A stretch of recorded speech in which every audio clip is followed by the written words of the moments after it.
Today we're driving the 2023 Nissan Versa. This is one of the most affordable cars on sale today. It starts at just under $21,000 for this top trim SR model. We have a 1.6 liter inline four-cylinder that makes 122 horsepower, a continuously variable transmission.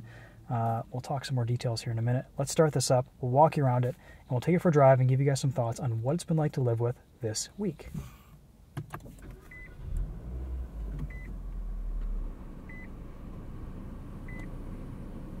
So I've been pretty impressed with living with this thing this week. It's very affordable. It's well equipped, standard.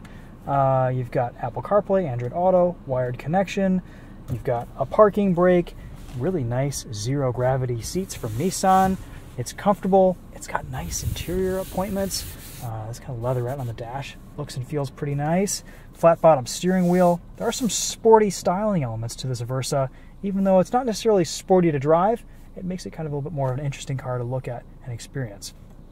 This Versa SR, as tested, costs $22,460 out the door, including destination, an electronics package, carpeted floor mats, and a premium paint color. The Versa sees a mild facelift for the 23 model year. We've got kind of an updated front bumper with some chrome bits in here. Looks pretty nice. Red SR badge right there.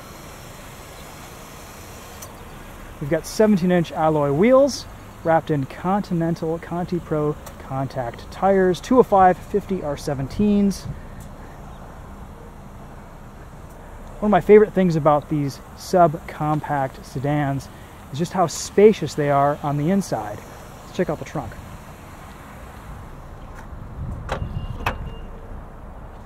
A lot of room back here. 60/40 folding rear seats, nice wide opening. We've got a compact spare tire with a jack. Only complaint is no real place to grab onto the trunk back here. You just have to put your fingers on the paint. Takes regular fuel. Oops, let's unlock the whole car here. Back seats are pretty spacious too. Lots of legroom. I'm 5'10". This front seat is set to my driving position. It's also lowered all the way down. I've got room to put my feet underneath, plenty of legroom. We do have kind of stadium seating in the back of this Versa, so we can see over those front seats. Makes this feel a little bit more open area of a backseat area. The only trade-off is that you lose a bit of headroom. I've only got about 2 fingers worth of headroom above my head. No armrest. Nice size water bottle and cup holder back there. Some faux carbon fiber contrast stitching on this door panel. This is nice and soft. Good looking interior, great visibility in here. And I like these seats.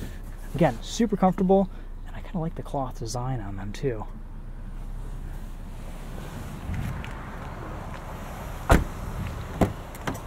Down here to the left side of the steering wheel, we've got a few different levers. We can pop the fuel filler door, hood, and trunk. Let's take a look at this 1.6 liter. Again, 122 horsepower. It's rated for 32 miles to the gallon in the city and 40 on the highway. Around town, when driven casually, it's pretty quiet. When you get into it though, merging onto the highway or making a pass, it can get really loud and it never really produces much power.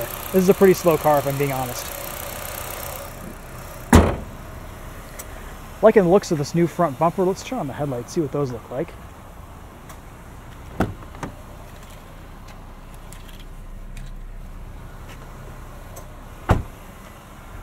Nice looking DRLs.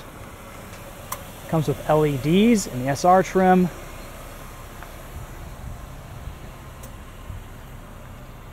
Taillights look pretty sharp. Cool, let's hop inside. We'll walk you around the front seat just a bit more, and then we'll take this for a drive. Super easy to get in and out of. Ingress is great in this Versa. A lot of roof height, get in and out. You don't have to kind of strain your neck to get into this car. It's pretty small in here. This is a tinier cabin, but I don't feel cramped. I have lots of room to stretch out. This seat, again, fantastic. Armrests are nicely placed. Lots of adjustability here with the driving position, tilting, telescoping wheel. The seat adjusts quite a bit up and down too. And the ergonomics in this Versa are really nice. You can get into this car and pretty much be familiar with all the controls. We've got physical buttons down here for climate control, heated seats, auto climate control, knobs and dials for tune, scroll, and volume. A pretty CarPlay, Android Auto-focused infotainment, if I'm being honest. It's responsive, it's clear, the display looks nice. Everything else is very typical Nissan, no different from what we've seen in a lot of other Nissan models. This audio quick access button is nice because it takes you right to your last audio source, which is whether that's in CarPlay or if it's a satellite radio station, whatever you last use, that's a quick access button. And you've got home and physical buttons on here to control other things too, like your brightness settings, other settings. Just great to have physical buttons to complement the infotainment display. Here's what the reverse camera looks like. We get an analog speedometer to the right, a digital display on the left. We can see our TAC, our remaining fuel mileage, music, fuel economy, various informational displays from coolant temp to driving assistance, speed, fuel economy, trip, driving aids, and tire pressure. And then the last menu is all of your vehicle settings. Lots of USB ports. We've got a USB Type A, C, wireless charging, cigarette lighter port there, another USB-C back here, and one right here for the rear passengers. So you won't be short in phone charging in this Versa. That feels like a pretty good walk around. Let's take this for a quick drive and see how it does on the road.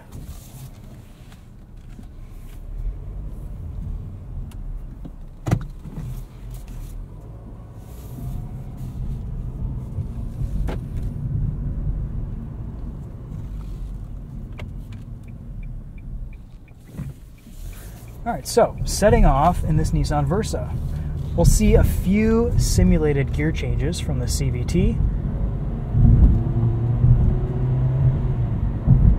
I actually don't mind the simulated shifts in these CVTs. It kind of breaks up the driving experience a little bit more.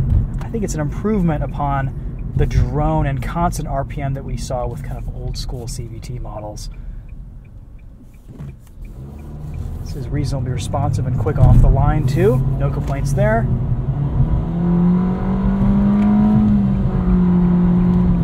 Revving it out, it is not fast. It's quick enough for around town, but getting onto the highway, making passes at higher speeds, this definitely could use a little bit more than the 122 horsepower this 1.6 liter makes. Otherwise though, this drive's great.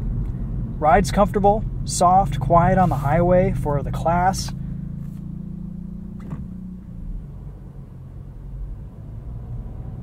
When you're just driving this around casually, the transmission is smooth, the engine is pretty quiet.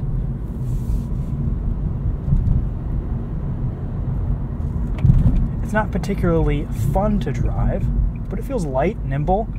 This weighs 2,729 pounds. Probably a big help with efficiency there, that low curb weight.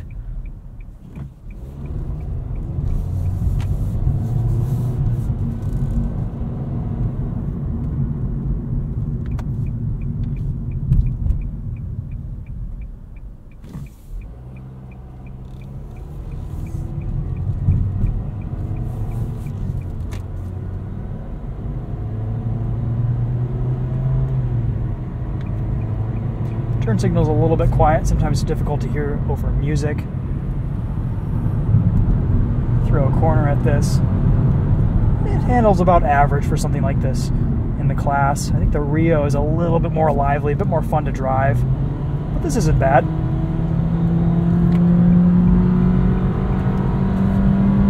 Come on, come on. It's an exercise in patience getting up to speed in this Nissan Versa. But once you're there, you can enjoy adaptive cruise control and pretty nice highway demeanor.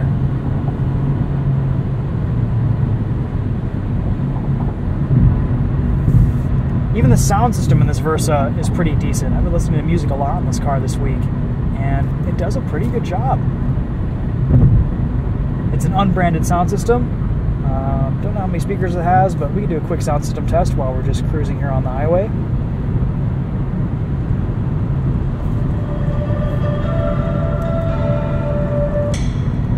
volume controls on the steering wheel, track selection, all very simply laid out.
Cool.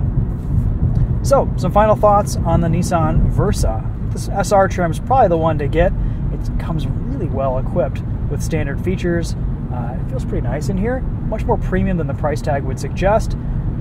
Cons here, not particularly inspiring or fun to drive, but you know what? It doesn't need to be. It's not a hot hatch. It's not trying to be sporty.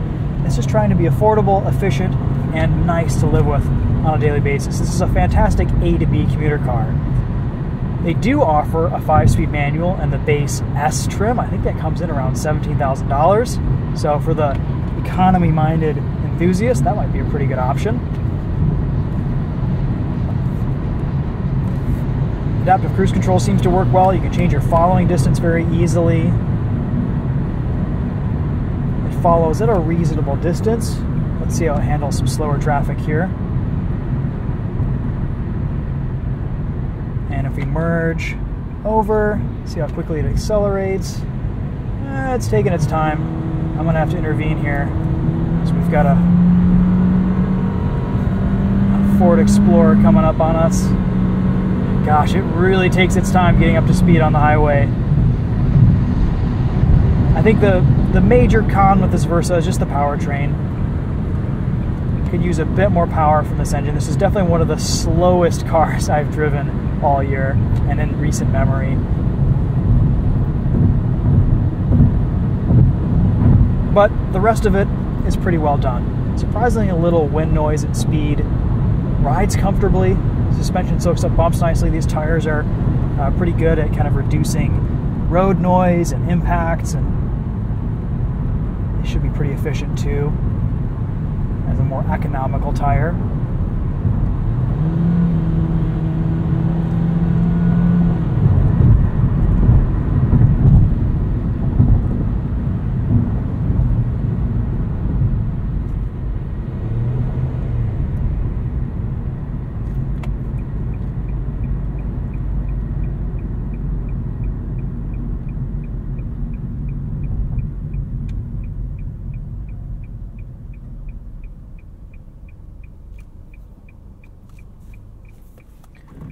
Love the forward visibility that you get in this Versa. The sloping hood line and kind of low dash, it's just fantastic. Really good sight lines for a modern vehicle.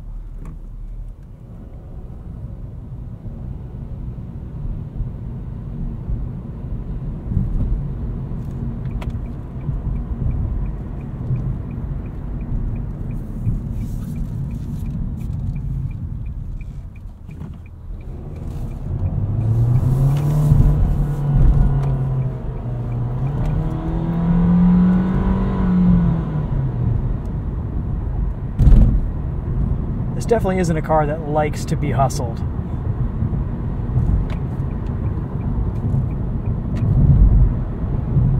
I'd be curious to test a Versa with a manual transmission sometime. That might be fun, though I doubt they're going to have one in the press fleets.